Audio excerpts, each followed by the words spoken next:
Hello and welcome to It's Not So Lonely at the Top podcast. This is a podcast for business leaders and business owners just like you. We're going to be sharing top tips on how to develop yourself personally and professionally.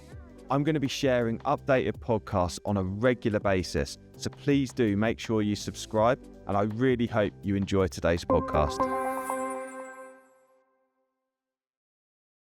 Okay, so welcome back to It's Not So Lonely at the Top. I'm back again, and this time I'm asking questions to Pete about timeline therapy. I'm back again. You're back. Yeah. That's a worry, isn't it? You are a sucker for punishment, aren't you? I am a sucker for punishment. Yeah. Sucker, did you say? I thought you said something else. But I thought, yeah, you're that as well. Yeah, okay. Yeah, so all things good? Yeah, everything's good, mate, thank you. I've been interviewing another business owner for a podcast this morning, looking forward to being interviewed by you today. Yeah, I'm the bigger business owner than the other guy. Of course, yeah, absolutely.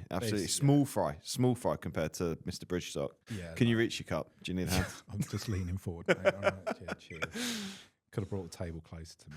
Yeah, sorry about that. Okay, right. So timeline therapy. So if the listeners don't know that Pete has written a book called The Performance Trifecta. It's only available at peterrushmer.com. It's a good read. This is probably the 7th time I've read it. So timeline therapy. So the book is actually scattered with references to timeline therapy. Okay. Do you actually know that? I hadn't consciously thought about that. Right. Okay. So obviously, I was just picking out bits from the book, which we're not going to go on to because that was on obviously a previous podcast. Sure. So I could add it. But so just to give a bit of insight into timeline therapy, mention it through the book but in chapter 10, you discuss that the leaders failing to accept responsibility. That's obviously driven by ego. You advise that true strength comes from being able to take more than your fair share of blame when things go wrong as a business leader. Sure. In chapter 16 about the personal development, discussing challenges, the who you see the world as a threat. Mm-hmm. And obviously then chapter 22, you explain about the breakthrough coaching that involved the NLP and timeline therapy and helped you realize the negative emotions like guilt, frustration that were hindering your enjoyment of the world. Sure. So for some of the users, probably not heard of timeline therapy. Sure. Just give us a bit of an overview of, give somebody an overview if they've never heard about this before. Yeah, sure. So the principle that underpins timeline therapy as a strategy, and there's lots of different therapy that's very similar, delivered by mental health counsellors and those kinds of things as well. But the underpinning beliefs and process around timeline is that when we are children, we're essentially a blank slate, right? There's a level of genetics, there's a level of IQ and ability that an individual has, but a lot of their thoughts, beliefs, behavioural patterns are shaped over their formative years as children, and the way that we choose to respond to the things that happen to us help shape how we interact with the world. And also emotionally how we respond. So from a negative emotion perspective, we all feel humans are emotional beings. So we feel happiness, joy, laughter, those kinds of things from an emotional perspective that are positive. And then from a negative emotion perspective, we then have negative emotional responses to things like anger, guilt, fear, those kinds of things. And what happens is over time, and many people, this is studied by many different psychologists and psychiatrists, is that we shape the world around us based on the way we unconsciously program ourselves. So when this happens, I respond this way, if that makes sense. We don't do that in a conscious sense, but we do it in an unconscious sense. And what timeline therapy does is it helps us realize that as adults, when we shaped our emotional responses to things as young people, as children, we shaped those responses because they protected us at the time. if that makes sense. So Yeah. when you're a child and you're vulnerable, or a vulnerable person, you shape your outlook on the world and the way you emotionally respond to it. And then as an adult, what we realize is actually a lot of those fears, a lot of those worries, a lot of those things that really negatively affected us back then, when we look through that through our own now adult eyes and just see that maybe the threats and the risks aren't the same as what they were, we're not as vulnerable as we were. Timeline therapy is a process that allows us to do that and then let go of the stored up negative emotions that we've stored over time.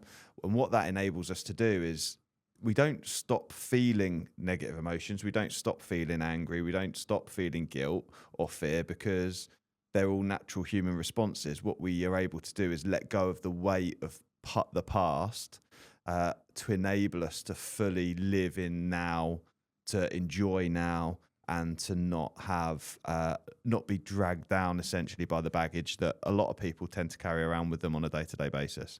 Does that make sense? Yeah, no, I've got, yeah, okay. So, for example, when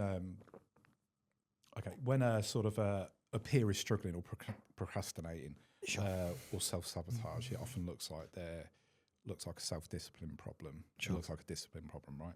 Okay. How does timeline therapy sort of prove that the issue isn't a lack of discipline, but I suppose historically when we look at it, it's sort of unresolved emotions and it consumes their energy, right? Absolutely, yeah. So, and it blocks their drive. Mhm. So how does sort of like timeline therapy sort of prove Yep. that's not Okay, case? so the timeline process is an unconscious process where it's not hypnosis, but it's like a hypnotic state where we get someone in a very relaxed state. Yeah. And when I talk about state, that's essentially physically how they are. So I get someone very relaxed, and then we go through a scripted process where unconsciously the subject, or the person I'm supporting, the coachee, or whatever language you want to use for that person, Yeah. I help support them to go back, and they go back on their timeline and deal with these things. So one of the ways timeline works is through negative emotion, and the other is through letting go of things like limiting beliefs. So wherever someone says, if you listen to someone that says, I should, or I have to, or I'm struggling with, all of those are perspectives that someone's got on something and are usually linked to a limiting belief of some description. So, and procrastination's a real classic where someone knows that they want to do something, but maybe they're scared of doing it, or maybe they think they're not worthy of doing it. There's lots of self-sabotaging behaviors that people have, and going through the timeline process essentially helps the individual recognize that it's self-sabotage. It helps them realize that it's a learned behavior that they've learned over time, and actually that they can let go of that. So it then there's an element of creating some freedom around your thinking to go, just because that's the old pattern that I've always run, it doesn't mean that that's how I have to approach it the same way in the future. So it kind of brings an unconscious process to a more conscious process. Yeah, okay. So like the physical manifestation, for business owners, how do they look past the negative emotions like sort of guilt and anger, physically manifesting over sort of blocks in their current business, should we say, and the performance, the decision making, or even their personal energy? I mean, the physical manifestation really, surely that takes a big toll on somebody about that. Yeah, absolutely, it does. Because the guilt and anger. Mhm. So I've said to you many times before. Go. I think in the mastermind group they said, Ian, just relax. You need to just go and play golf. And Yeah, I go, sure. I can't. I feel guilty. Yeah, of course. And I manifest that. Well, if I'm out of the business. Yeah, sure. So there's a few different directions to sort of really go from that perspective. I think so. A really good example is that one of the things that often stops business owners from growing their business is a fear, for example, of rejection. So if we just take that as a single example, one of the things that happens to children over time, that they can cause shame and embarrassment and negative emotions, right? So fear, shame, anger is if they're rejected, right? There might be situations where they're felt at times rejected by their family or their parents or their grandparents or whatever that may be. And one of the things that I find is that pattern unconsciously starts to affect decision makings in today. So it might be 30 or 40 years later, but if someone is carrying a fear of rejection from when they were younger, that might inhibit them from or procrastinating growing their business because they think, well, and they're not thinking consciously about it. It just turns up as procrastination because they're scared to move forward with maybe something quite bold, something that might be really exciting. So on the one hand, they're really excited about this prospective growth that they're looking at, but the reality is some of the action is not being taken because they're scared of being rejected or it not working or whatever it may be, because there's this element or an attitude that's been created so many years ago that is, what if I'm rejected? What if there's shame? What if that causes shame, embarrassment? You know, there's a lot of people that refrain from posting on social media because they've got a frame of reference around how popular that may be. And often that will be linked to, you know, experiences from childhood around popularity. So therefore there's a fear around that's holding them back around really getting in front of a camera, doing the work that they need to do potentially around brand, around pushing their message out. And, you know, I'm as guilty about that as anyone, really. So with sort of the anger side of things as well. So how does anger and decision making, how does timeline therapy help with that? Or where does the problem, because I'm just, like I say, for myself, timeline therapy, I've only known about it for the last 3 or 4 months, and it's like sort of the anger side. So some peers that I work with that seem angry all the time, and I'm just like, surely that's got to be affecting you, right? Yeah, it has absolutely. Anger as an emotion is used in many different ways for us to protect ourselves, so. You know, I see it all the time. A business owner, business leader gets news they don't want. It might be some negative news around a customer's decided to leave them, or it might be that the business hasn't performed. You know, they're getting the results for the previous month, and it's the business hasn't performed the way it's needed to, or someone's let them down. And the initial emotional response is anger, and to respond with anger or frustration, which is linked to anger. From an emotional perspective. And one of the things I coach people on when we then speak about that from a coaching perspective is, well, how did you respond? And did that response, if you'd maybe let it become less emotional? So if you'd waited till the afternoon to send that email, do you think it would have been as emotional as it was? What positive impact could that have had by waiting?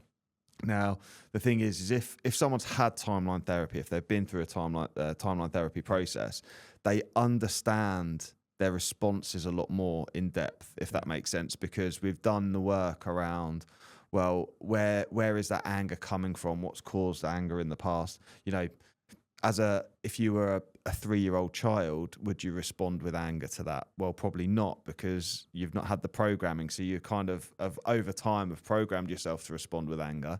So by doing the timeline therapy, someone gets a lot more understanding over their negative emotional responses to things, and therefore that helps them to be more resourceful when they do get emotional, if that makes sense, because it helps them to stay grounded and centered and think, okay, I recognize I'm responding to this emotionally, and I'm okay.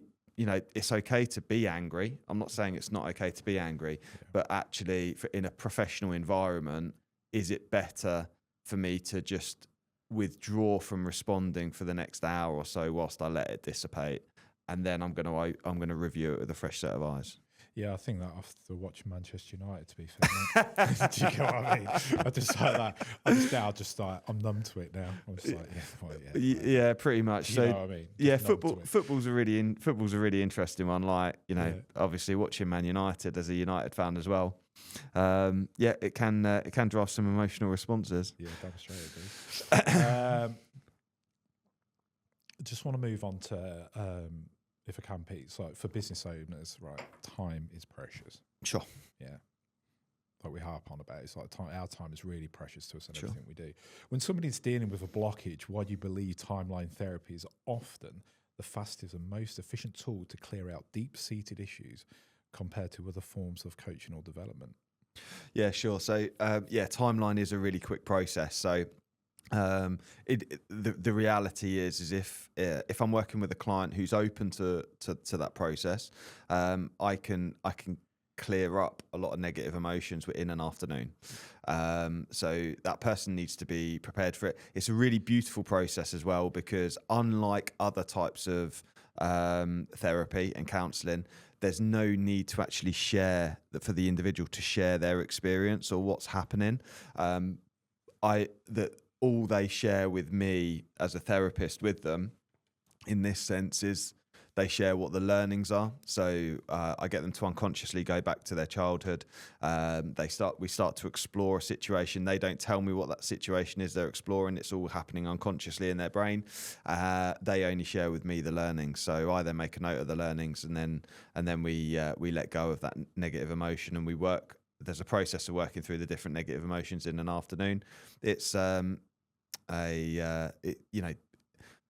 you wouldn't want to go back to work after doing it, because obviously there's an emotional journey you go on doing during the process. And what tends to happen is one session will normally clear up quite a lot of baggage, but what then happens is there might be more deep-seated challenges which then come to light. Having let go of some stuff, it allows other stuff to come up. So over the next couple of months, we might work on those things as well. But in reality, from a process perspective, it's relatively quick, and secondly, it's a really lovely process, because if you're a private person, you can continue to be a private person. You don't have to share your deepest, darkest secrets with me as the person who's doing it, because it's all in your head, and you don't have to share that information. So it's really it's a very I talk a lot about psychological safety. It's a very psychologically safe process.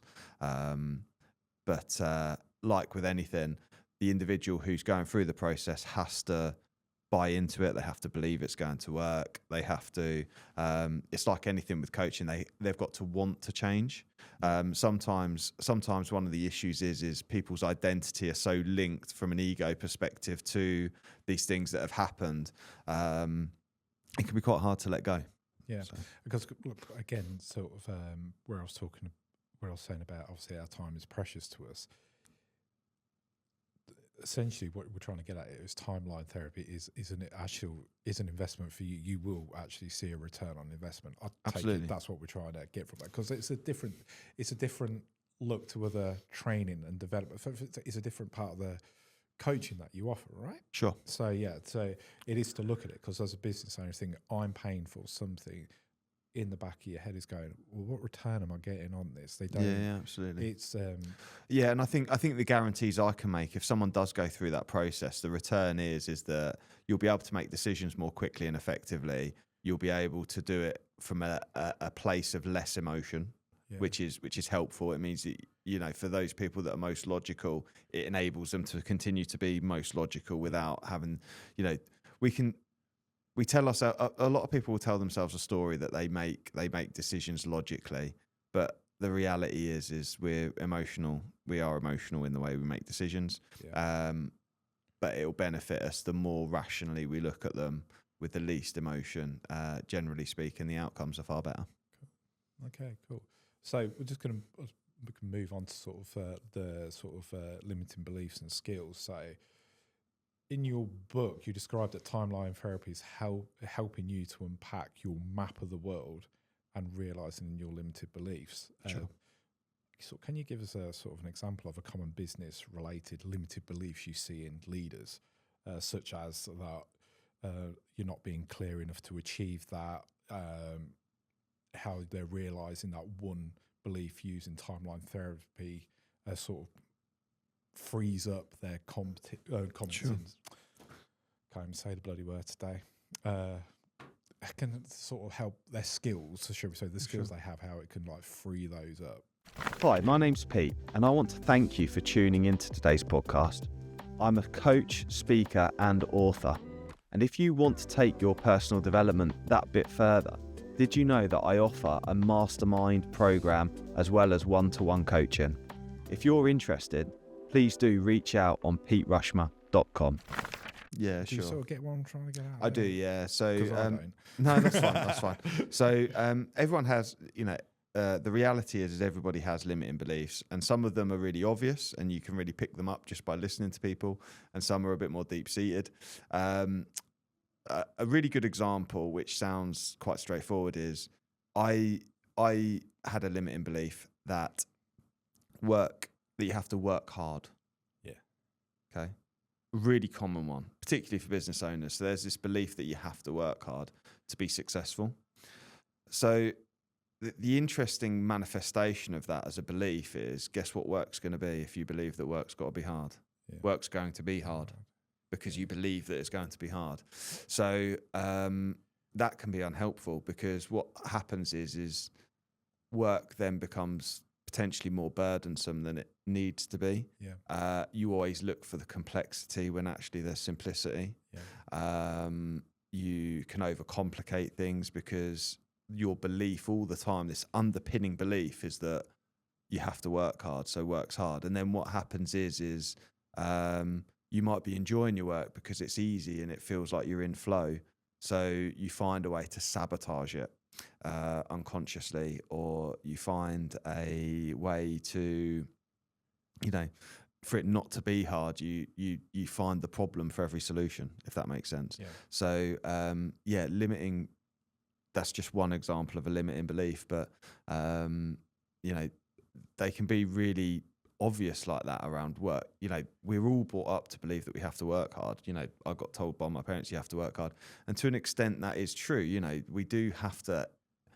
We have to give effort for work to be successful. There is a level of effort, but there comes a point where we've given a load of effort and actually the fruits of our labour are starting to come. And actually, if we're continuing to believe that work needs to be hard, then naturally what happens is our ego continues to make it to be hard. So that's it. That was a useful one for me to let go of, that work doesn't necessarily have to be hard. The work could be easy. Work could be simple. Is a much more useful belief, because then I can look for the simplicity. Because if I believe work's going to be simple, well, what's the simple solution here? What's the easiest way of doing this? In comparison, someone might have a belief that actually,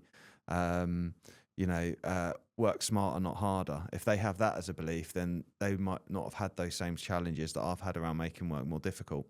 So that's a really good example. A lot of people, and certainly myself as well, often have a limiting belief around their own skill set or their own abilities, so they overcompensate. That we're often, raised to believe that we're not smart enough or clever enough or whatever it may be. So that can be really unhelpful, because that stops us from taking risks. We believe that we're not going to be able to fulfill those risks that we take. So there's dozens and dozens of examples, but hopefully that one around work being hard as a limiting belief, hopefully that will resonate with some people. Yeah, or getting up at 4 o'clock in the morning and messaging somebody on WhatsApp and waking them up. Yeah, mate. Yeah, so that could be part of it, right? Yeah. What do you get up so early for? So it's just part of my circadian rhythm. That's just how I work best. So last night I went to bed at 8:30. So I'm up at 4:30. It's just start messaging you at 8 o'clock just, and ring you. Just how I roll. I think going back to that work is hard. I think that then drives people to, like the long days, wearing the burnout as a badge of honor, those kinds of things. It drives all of those sorts of behaviors.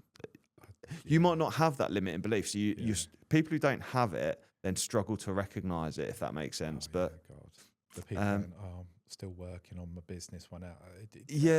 Like, I can't take a holiday. I've got to work 16 hours a day or the business is going to fail. All of those things, they're all sort of interlinked in that. It could be that limiting belief, or there could be other ones. So the coach, one of the things that's really easy to tell people is we tell ourselves stories. So one of the things you won't be able to do as an individual is work out what your limiting beliefs are, because your ego won't let you. You do need someone externally to go, well, that's interesting, and then ask a question around it. Or it does take someone, like I'm no good at spotting my own limiting beliefs. I have to rely on someone else to help pick those up, because I wouldn't notice them necessarily. I can pick them up for you. Thanks. Mm-hmm. Go on then. You should start. How long have we got? Yeah, we've been not long enough, mate. You're not paying me enough. Okay. Talking about, right, so moving on to thought process on some business owners, right? Many successful sort of leaders are naturally skeptical, I would say, about timeline therapy, or sort of the stuff we've spoken about in previous podcasts, and only trust what we can measure. Sure. I would say. So someone listening to this, their sort of timeline therapy, as mentioned in another podcast, might sound a bit woo-woo to them, right? Yep. It might sound a bit. How do you prove, right, that resolving historic emotions delivers a measurable and lasting change to their decision making and their personal energy levels? How can you prove that? That's a really interesting question, and I suppose one of the things around needing something to be measurable is to reinforce that it's positive. And I would go back to the point that as humans, we've naturally evolved to be emotional, feeling-based creatures. And would it not be still just be as successful if we felt that it was successful? I know that sounds a bit woo-woo, but that there's an interesting thought process there. But ultimately, I think results come from action. Okay, so when I think about this logically, results come from action, and our beliefs and thoughts lead to action. So the answer is that the more action we take, the better the results should be. And therefore, if we feel less inhibited through our thoughts and feelings and more positive around those, then the more likely we are to take action. Everyone is individual, and the actions that they take will have an individual impact from them. So you're right. The reality is it's very hard to measure. But what I would do, if someone was particularly skeptical, I would ask them to have an open mind and give it a chance, and then offer some level of guarantee that that the results will be demonstrable for them. So the only reason why I asked that question is because one, it's be interested in how you answer that, because two, I know a peer that you've done that with in the mastermind group. Yep. And obviously, possibly they would have been skeptical about it. I don't know. I don't know. We've only known them for a year. Yep.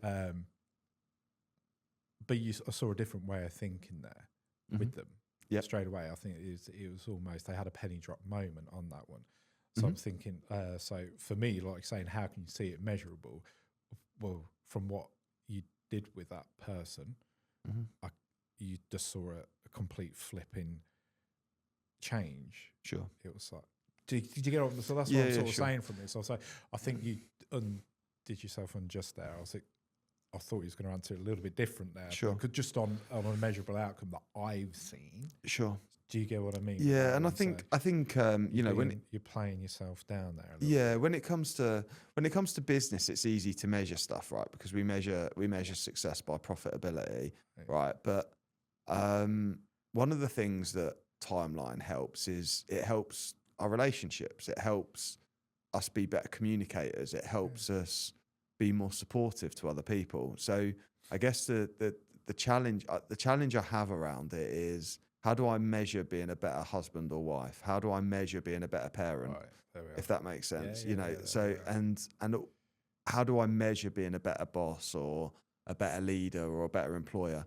There's so much in life that isn't measurable, yet I know that they're positively impacted by that same process. Yeah. Because the measurable part of it is ignoring the part of the business, actually, because I think from what I saw there, or what I took myself, was it was nothing to do with the business. Yeah. That change Sure. was nothing to do with the business. It was more about the person, Yeah. which will affect the business, obviously. Absolutely. In the long term, Yeah, it yeah. will affect the business Because that the action taken may change, which then has a positive impact down the line. Exactly. There's a vision there for Sure. them where it might have been a bit cloudy.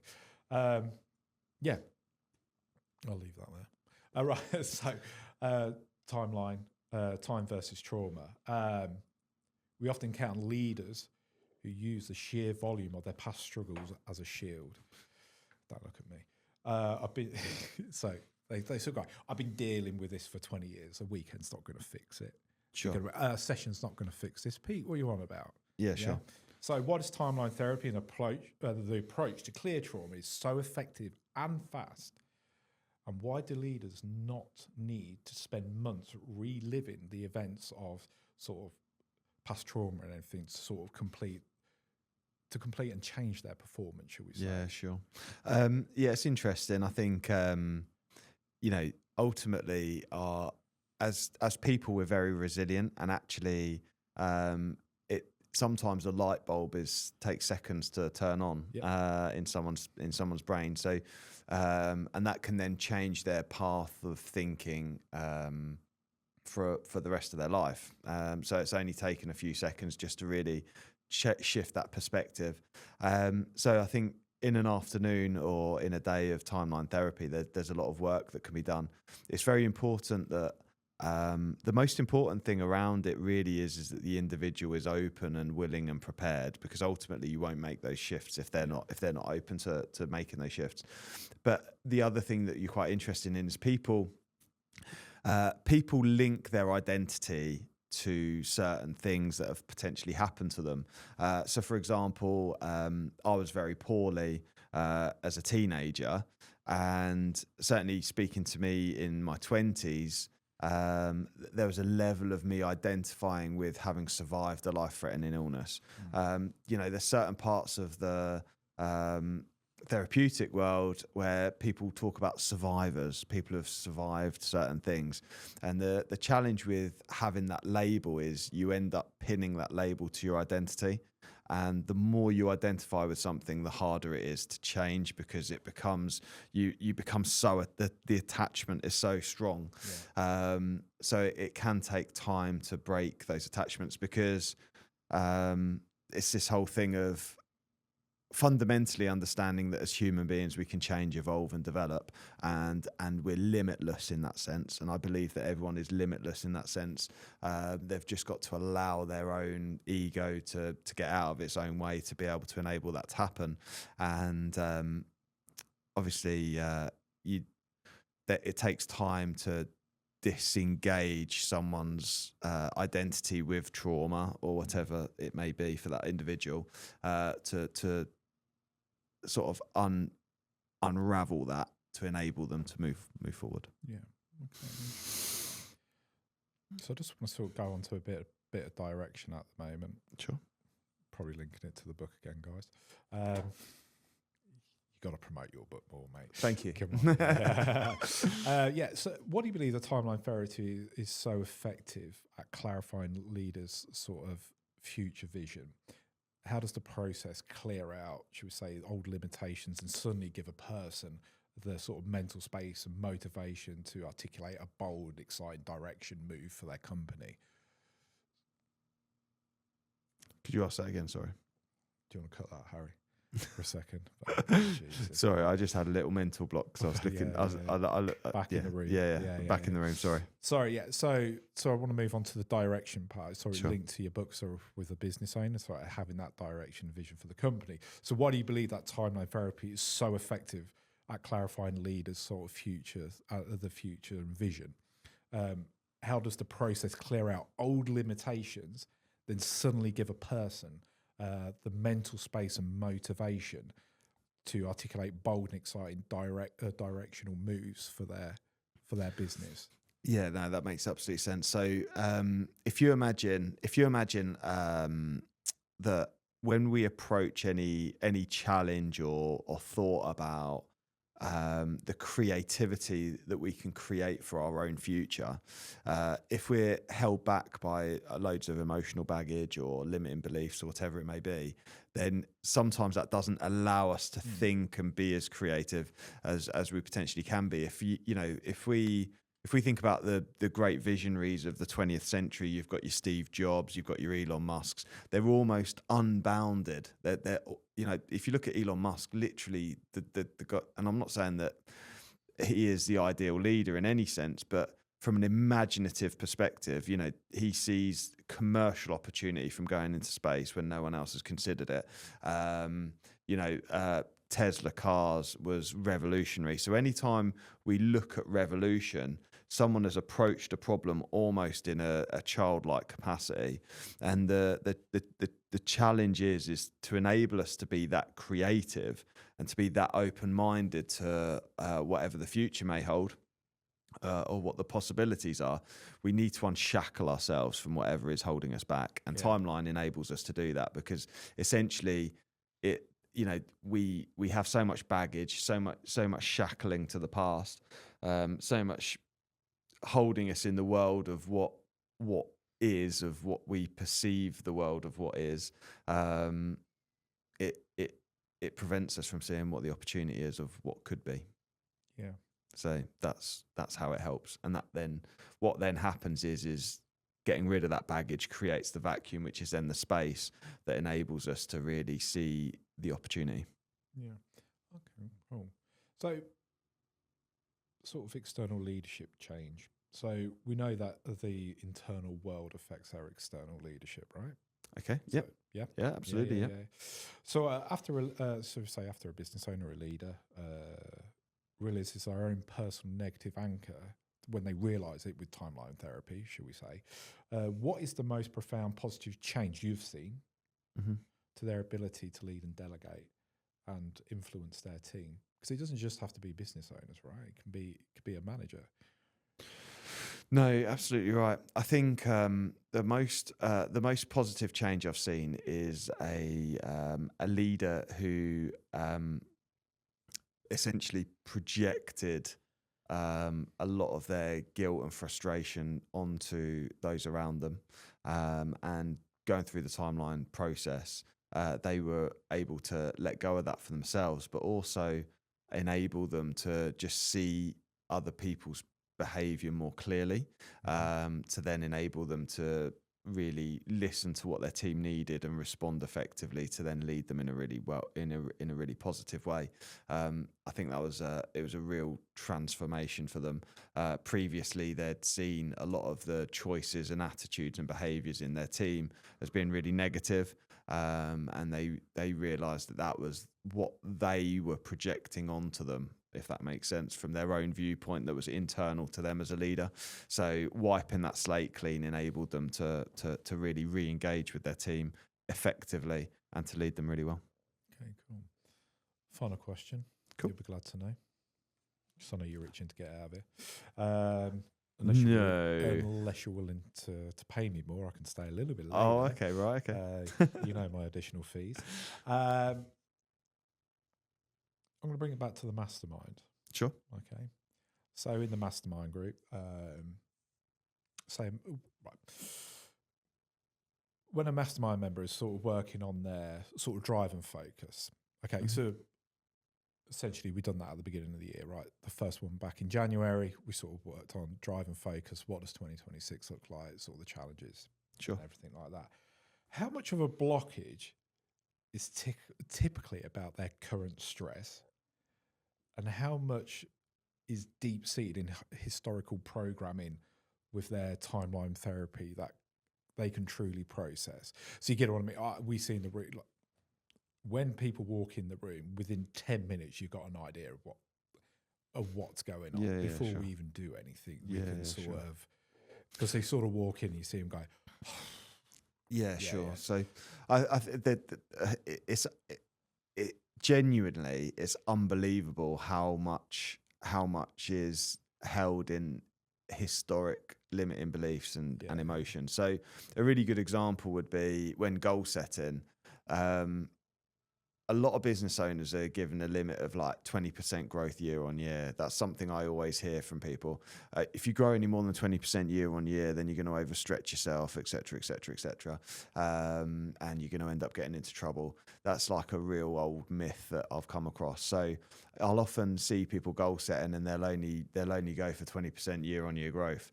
And I'll be like, okay, that's interesting. Why 20%? Oh, well, any more than that and we haven't got the capability to be able to deliver it and et cetera, et cetera. And I'm like, right, okay. But if you really took a fresh approach and a creative, innovative approach to business growth, there's way more potential.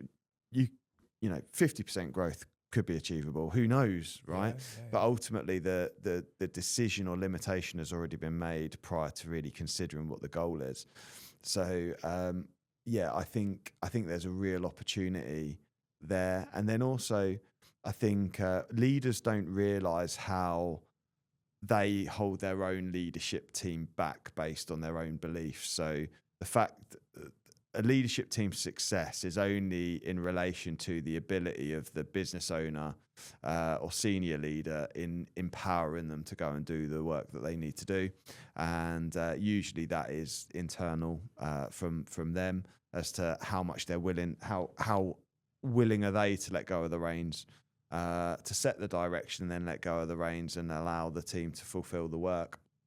So the answer to your question is it's really interesting. I think you'd be really surprised at how much people are shackled by their own limiting understanding of the world that's keeping them safe, keeping them from stretching and taking too many risks. But at the same time, I'm not advocating for absolute gung-ho a business strategy. There is a place for finding alignment with what the goals are. I think it's really important that any goal setting is really aligned internally with what feels right. So there's always a balance to be found, is really probably my answer. Cool. Thank you. No worries. Well, thank you very much for everything like that. Thank you for being on my podcast today. Creator of Inslat. Yeah, creator of Inslat. Now, what's Cleo's laughing in the background on that one. If somebody's interested in timeline therapy, how can they reach out to you? Yeah, so peterushmer.com is my website, or you can follow me on LinkedIn. And if you're interested in finding out more about timeline, get in touch. I'll arrange a discovery session. I usually do timeline therapy as part of a breakthrough coaching package. It's rare that I would jump straight into timeline therapy with somebody because there's an element of needing to go through a detailed personal history. I need to fully understand. So whilst the timeline therapy session itself probably only takes half a day for an initial first session, there is some pre-work that needs doing to be able to help me understand and to enable me to shape how someone's going to experience that process. Yeah, so, cool. But yeah, it's normally part of a breakthrough coaching process. People can reach out to me on peterushmer.com is the answer. Thank you. Or it's not so lonely at the top.co.uk. Or it's not so lonely at the top.co.uk. Inslat. Links will be in the description. Thank you. Find out more. Thank you very much, Pete. Appreciate it. Thank you, Ian. Thanks for coming on the podcast. Appreciate it. Cheers. Bye-bye. Bye-bye. Bye. Love you long time. Bye-bye. Bye. Thank you for joining us on today's It's Not So Lonely at the Top podcast. We really hope you've enjoyed today's podcast. I'm absolutely delighted that you took the time to listen, and I really hope that you'll subscribe to ensure that you receive future episodes too. If you want to find out any more, please do search It's Not So Lonely at the Top podcast, and you'll find it on your favourite podcast app. Thank you.